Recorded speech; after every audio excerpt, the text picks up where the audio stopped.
Welcome to Moriya classes. आपका भरोसेमंद साथी। बड़ा आज का जो टॉपिक है वो भी बहुत इंटरेस्टिंग टॉपिक है, बहुत मजेदार टॉपिक है क्योंकि ऐसे पढ़ने में बड़ा सच में बड़ा मजा आ जाता है क्योंकि ऐसे में ऐसे ऐसे हिस्ट्री दिया है या ऐसे ऐसे चीजों के बारे में बताया गया है या हमको विरासत में मिली हुई ऐसी बहुत सारी चीजें जो बड़ा हमारे पूर्वजों के द्वारा हमको भेंट में मिली है बड़ा, वो सारी चीजें पढ़ने में और समझने में बड़ा मजा आता है। तो आज हम वैसे ही चीजों के बारे में आप लोगों को समझाने वाले हैं, ठीक है ना। आज हम टोटली पढ़ने वाले बड़ा गुजरात के बारे में, ठीक है। गुजरात में जो लोक नृत्य होता है बड़ा, किस टाइप का नृत्य होता है, आज हम उसके बारे में सीखेंगे। वैसे गुजरात का जो नृत्य है बड़ा वो लोकप्रिय है और अलग अलग जाति के लोग, अलग अलग रीति रिवाज, अलग अलग परंपराएं हमारे भारत में ऐसे लोक नृत्य देखने को मिलता है बेटा। हमारे गुजरात में ये सारी चीजें देखने को मिलता है बेटा। और हमारे गुजरात में आपको मैं आज बताऊंगा आदिवासी नृत्य, ठीक है। आदिवासी, जब जो आदिवासी लोग होते हैं तो आदिवासी नृत्य कैसे करते हैं। आपने देखा होगा बेटा, हमारे गुजरात में सबसे फेमस गरबा होता है, फिर रास, देखो, ठीक है। तो ये सारी चीजों के बारे में हम बताएंगे। जब कोई त्योहार या कोई शादी या कोई मेला वगैरह होता है बेटा, तो ये सारे नृत्य वगैरह हमको देखने को मिलता है। तो कौन कौन सी चीजें बेटा, वो सारी चीजें पढ़ते हैं। चलिए मैं तुमको सबसे पहले बताता हूँ आदिवासी नृत्य कैसे करते हैं लोग। आदिवासी नृत्य कब मनाया जाता है और कब कब आदिवासी नृत्य किया जाता है, वो सभी चीजों के बारे में हम लोग डिस्कस करेंगे। आदिवासी नृत्य क्या होता है बेटा, उसके बारे में समझ लेते हैं। चलिए, तो आदिवासी नृत्य, वैसे गुजरात के आदिवासियों में होली या कोई दूसरा त्योहार, जैसे कि या तो कोई भी शादी वगैरह हो रहा है, विवाह अवसर, देवी देवताओं को अगर खुश करना हो तो उस समय, या मेले देखना हो तो मतलब उस समय पे आपको आदिवासी नृत्य देखने को मिलता है। कब कब देखने को मिलता है? होली के टाइम पे, या कोई दूसरा कोई त्योहार हो, या कोई विवाह का अवसर हो, या देवी देवताओं को खुश करना हो, या कोई मेले वगैरह लगाया हो, तब बड़ा आदिवासी नृत्य देखने को मिलता है। वैसे आदिवासी जो नृत्य है बड़ा, ये ज्यादातर नृत्य वृत्ताकार स्वरूप में होता है, मतलब गोल गोल घूमते बड़ा, वृत्ताकार स्वरूप में घूमते घूमते होता है। आपसे पूछा जाएगा भाई आदिवासी नृत्य वैसे कैसे होता है, तो ज्यादातर नृत्य वैसे वृत्ताकार स्वरूप में घूमते घूमते होता है। और इसमें कौन कौन से साधनों का यूज करते हैं, कौन कौन से वाद्य यंत्रों का यूज करते हैं, जैसे कि ढोल हो गया, मंजीरा हो गया, थाली हो गया, तुरई हो गया, तंबूरा हो गया। तो ये सारी चीजों का बड़ा वो लोग यूज करते हैं। आप लोग देख सकते हो यहाँ पर ढोल है, ठीक है, ये सब देख सकते हो, मतलब अलग अलग चीजें बड़ा जिससे वो बजाना चाहे बजा सकते हैं, ठीक है ना। ऐसे नृत्य में चारों नृत्य, जिसे हम बड़ा कौन सा नृत्य कहते हैं, इसको चारों नृत्य, या मोर की तरह भी ये लोग नृत्य करते, गिलहरी की तरह या गौरैया की तरह ये पंछियों की नकल करते हैं बड़ा। इन्हें जब ये नृत्य के दौरान ये चारों नृत्य, मोर, गिलहरी, गौरैया, इन्हें पंछियों के अलग अलग नकल करके बड़ा ये लोग भी नृत्य करते हैं बड़ा। और डांस में भी, डांस कैसे करते हैं, तो डांस में भी ऐसा मलिनो चाडो, मलिनो चाडो और डाकिया चाडो ये नृत्य देखने को मिलता है। ये भी आदिवासी नृत्य के अंदर ही आता है, ठीक है। और जबकि भील और कोली जाति, अब बड़ा ये दो प्रकार की जाति होती है, एक भील दूसरा कोली। और श्रमहारी टिप्पणी नृत्य मोटी लकड़ी के नीचे लकड़ी का टुकड़ा जड़कर जमीन के ऊपर टकराकर ताल के द्वारा समूह में ये लोग क्या करते हैं, नृत्य करते हैं, मतलब एक साथ नृत्य करते हैं, एक साथ, मतलब सब अलग अलग नहीं, सब एक जैसा नृत्य करते हैं, ठीक है ना। तो आई होप आपको बड़ा ये चीजें बड़ा आदिवासी के बारे में पता चल ही गया होगा, है ना। आदिवासी क्या है, किस तरीके से होता है बड़ा, वो सब चीजें आपको अच्छे से पता चल गया ना बड़ा। तो बस इसे भी अच्छे से पढ़ना बड़ा, ठीक है ना। ये बहुत अच्छी चीज है बड़ा, ठीक है। आदिवासी नृत्य बड़ा मजा है। अब बड़ा गरबा के बारे में क्या ही बताऊं बड़ा, मेरे सारे बच्चे तो इससे, मतलब ये नाम सुनते ही बच्चों के मन में तो खुशी आ जाती है, बोले हाँ चलो एक चीज तो मेरे लिए आया, मजा आ जाता होगा। बोले गरबा देख रहे हैं, गरबा खेल रहे हैं, बड़ा मजा आता है ना, मजा आता है ना सब लोग। और रात रात को हम लोग क्या करते हैं, गरबा खेलते हैं, है ना, पूरी पूरी नाइट खेलते हैं। लेकिन अगर पढ़ाई की बात आ जाए तो पूरी नाइट जगेंगे नहीं, लेकिन गरबा खेलना होगा तो पूरी नाइट जगेंगे, क्योंकि ये बच्चों का क्या होता है, बहुत फेवरेट होता है ना। मजा आता होगा, बोले चलो गरबा तो आया भाई, मजा आएगा। ठीक है, चलो एक बार हम गरबा के बारे में समझ भी लेते हैं कि गरबा खेलना अच्छा लगता है, ठीक है, इन गरबा के बारे में नॉलेज भी तो होना चाहिए। चलिए, तो ये जो गरबा शब्द है बाबू, ये गरबा शब्द किस पर से बना हुआ है? तो गरबा शब्द गर्भदीप पर से बना हुआ है। पहला पॉइंट क्लियर बेटा। आगे बढ़ा, मैं आपको एक चीज बताने जा रहा हूँ, ध्यान से। आपने देखा मटका देखा है, मटका? तो मटके में पता क्या करते मालूम? मिट्टी का जो घड़े होते हैं, घड़े जो मटका होता है उसमें छेद कर देते हैं, अलग अलग वैसे छेद किया होता है मैडम।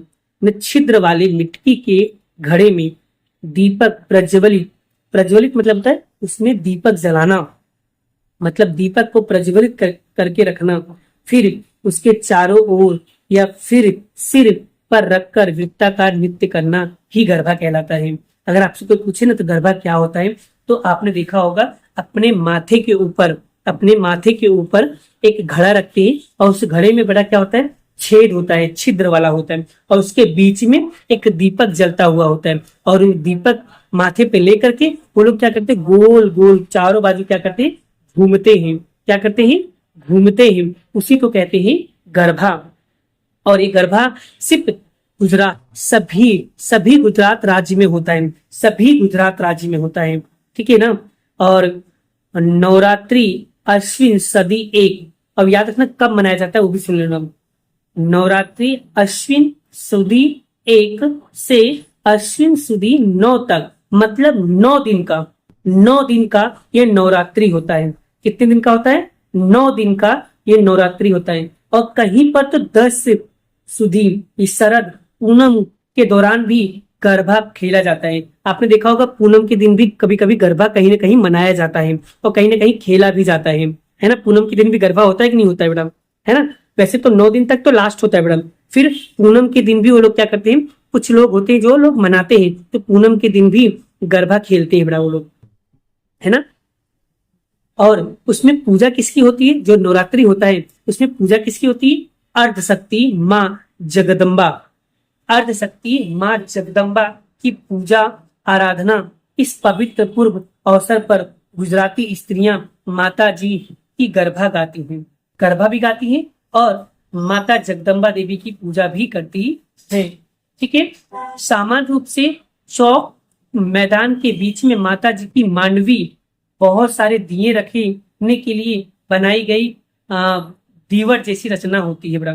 तो ये है गरबा के बारे में। आई होप गरबा आपको बहुत अच्छे से क्लियर हो गया। एक बार मैं फिर से बोल रहा हूँ, गरबा जो शब्द है बाबू वो किस पर से आया? गर्भदीप से पर से। अच्छा, गरबा कैसे खेलते हैं? तो माथे पे छिद्र वाले मिट्टी के घड़े और दीपक प्रज्वलित करके रखना, और फिर इसके चारों ओर, मतलब सिर पर रख करके क्या करते हैं, चारों ओर क्या करते हैं, गरबा खेलते हैं। अच्छा, ये गुजरात के सभी राज्यों में नवरात्रि अश्विन सुद 1 से लेकर अश्विन सुद 9 तक मनाया जाता है, लेकिन कभी कभी कहीं कहीं सुदी 10 या शरद पूनम के दिन भी गरबा खेला जाता है। और इसमें पूजा किसकी होती है? अर्धशक्ति जगदम्बा माँ की पूजा होती है, ठीक है। और गुजराती स्त्रियां इसे गाना वगैरह भी गाती हैं, और सामान्य तौर पे चौक या मैदान के बीच में, मतलब क्या करती है, माता जी की एक मांडवी बीच में रख देती है और चारों बाजू क्या करते हैं, गरबा खेलने का प्रयास करते हैं। बड़ा क्लियर हुआ? ठीक है। अब बड़ा मैं आपको आगे बताता हूँ। बड़ा आगे क्या है, उसके चारों तरफ वृत्ताकार तालियों की ताल और ढोल के थाप गरबा गाया जाता है। सामान्य रूप से गरबा गरबा गाने वाला या गाने वाले ढोल ताल गीत स्वर ताल लेकर एक ताली, 2 ताली या 3 ताली या चुटकी बजाते हुए, हाथ हिलाते हुए गरबा खेलते हैं। आप देख सकते हो गरबा में इस तरीके का होता है। गरबा में देखो 1 ताली भी होता है, 2 ताली भी होता है, 3 ताली भी होता है, या चुटकी बजाते हुए भी ये लोग क्या करते हैं, गरबा वगैरह खेलते हैं। है ना। गरबा के बोलते हैं ना भाई, ये गरबा खेलना है, इस टाइप का गरबा खेलना है, इस बोले 1 ताली वाला गरबा, 2 ताली वाला गरबा, 3 ताली वाला गरबा, है ना, खेलते हैं ना मोस्ट ऑफ। ये सब चीजें होती हैं। गुजरात में गरबा गाई जाने वाली गरबी संबंध श्री कृष्ण भक्ति के साथ है। मतलब इन शॉर्ट कहा जाए तो गरबा भी श्री कृष्ण की भक्ति में ही की जाती है। गुजराती कवि क्या कहते हैं, दयाराम ने, गोपी भाव ने श्री कृष्ण प्रेम की रंग भरी गरबियों की रचना की थी। अच्छा, से ये गर्भियों की रचना करने वाले कौन थे? दयाराम ने गोपी भाव श्री कृष्ण प्रेम की रंग भरी गर्भियों की रचना की थी, जो आज भी गुजराती स्त्रियों को कंठ से गुंजता है, रहता है, पूरे कंठ में गूंजता रहता है। ठीक है ना मैडम? ये गरबा वगैरह देख सकते हो मैडम, बहुत खतरनाक मनाया जाता है मैडम, मजा आ जाता है। और रात के समय गरबा खेलते मैडम, बड़ा अच्छा लगता है मैडम। अब बेटा मैं आपको पढ़ाने जा रहा हूँ रास के बारे में। रास क्या होता है? ठीक है, बहुत अच्छे से पता होगा बेटा। श्री कृष्ण के बारे में बताया गया है यहाँ पर, ठीक है ना? श्री कृष्ण के बारे में बताया गया है रास में भी। तो रास क्या होता है बाबू? वृत्ताकार घूमते घूमते नृत्य के साथ गाना, उसे कहते हैं रास। आपने देखा होगा श्री कृष्ण भगवान की जब लीलाएं चलती हैं बेटा, तो घूमते घूमते के साथ में गाना भी गाते हैं। आपने यहाँ ऐसी कथा है कि भगवान श्री कृष्ण ने भक्त नरसिंह मेहता को रास लीला बताई है। मतलब श्री कृष्ण ने भक्त नरसिंह मेहता को रास लीला बताई थी। गुजरात में अधिकतर नवरात्रि तथा जन्माष्टमी के त्योहार में रास खेली भी जाती है। आपने देखा होगा नवरात्रि के टाइम पर और जन्माष्टमी के टाइम पे गरबा वगैरह जो होता है मैडम, वो क्या है? भगवान श्री कृष्ण की रास लीला ही है। दांडिया रास, यह रास एक प्रकार का है जिसमें गंगार और हांडी लेकर के रास की जाती है। मतलब आपने देखा होगा मटके वगैरह रख करके माथे पे वो रास करते हैं। वैभव संप्रदाय सत्रदाय वैभव सत्रदाय के प्रभाव पड़ने पर रास अधिक लोकप्रिय बन गया। रास खेलने के लिए स्त्रियां कढ़ाई वाली चनिया चोली, आपने देखा होगा चनिया चोली लड़कियां पहनती ज्यादातर। चनिया चोली जानते हो आप? जो नवरात्रि के टाइम पे लड़कियां पहना करती हैं। और पुरुष क्या पहनते हैं? मिजराई या धोती पहनते मैडम। ठीक है, ये मतलब परंपरा पोशाक पहनते मैडम, जो आज से नहीं, बहुत हजारों साल पहले से बड़ा ये सब चीजें चलती हुई आ रही है मैडम। ये बहुत पुरानी रास है मैडम। यहाँ पर देखो श्री कृष्ण भगवान रास कर रहे हैं, है ना? समझ आ रहा है मैडम? तो बड़ा है ना, बहुत इजी टॉपिक, मजेदार क्वेश्चन है मैडम। बहुत अच्छे से पढ़ना बेटा, ईमानदारी से पढ़ोगे तो आपको सब चीजें क्या हो जाएगा? क्लियर हो जाएगा। पढ़ोगे तो आएगा बेटा, नहीं पढ़ने वाले के लिए कुछ नहीं होता है। इसलिए पढ़ो समझो, तो जितना ज्यादा पढ़ोगे उतना ज्यादा आपके लिए क्या हो जाएगा? इजी हो जाएगा बेटा। इसलिए पढ़ा करो, बार बार समझा करो, ठीक है ना बेटा? है ना? आगे बढ़ा। अब यहाँ पर गुजरात की अन्य नृत्यों के बारे में बताया गया बेटा। तो ये सब चीजों में से बेटा एग्जाम में वैसे तो नहीं पूछते हैं इसमें से, ठीक है बेटा?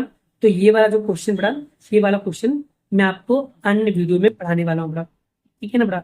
अन्य वीडियो बेटा मैं आपको क्या करूंगा, ये टॉपिक समझाऊंगा बेटा, ठीक है? तो ये वीडियो में आपको अन्य वीडियो में समझाने वाला हूँ। ये जो क्वेश्चन है नेक्स्ट लेक्चर में होने वाला है बेटा।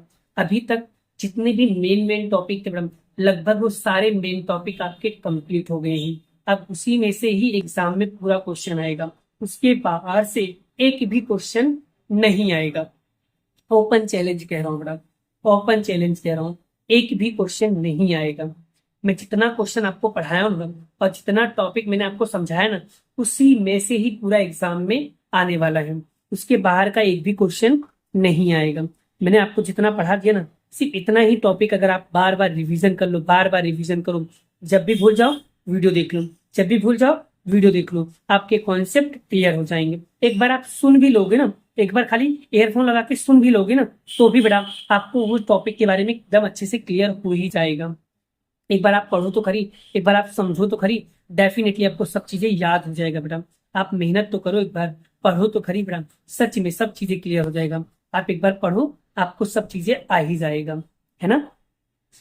तो जितना भी चीजें बेटा मैंने आपको पढ़ाया बेटा, वो सारी चीजें के बारे में बेटा एक बार अच्छे से रिवीजन कर लेना, और सारे टॉपिक्स आपको अच्छे से पढ़ना है, ठीक है ना बेटा? तो बस आज के लिए इतना ही, मिलते हैं नेक्स्ट वीडियो में नेक्स्ट लेक्चर के साथ। जय श्री कृष्ण, राधे कृष्ण की जय, जय माता दी दोस्तों, राधे राधे।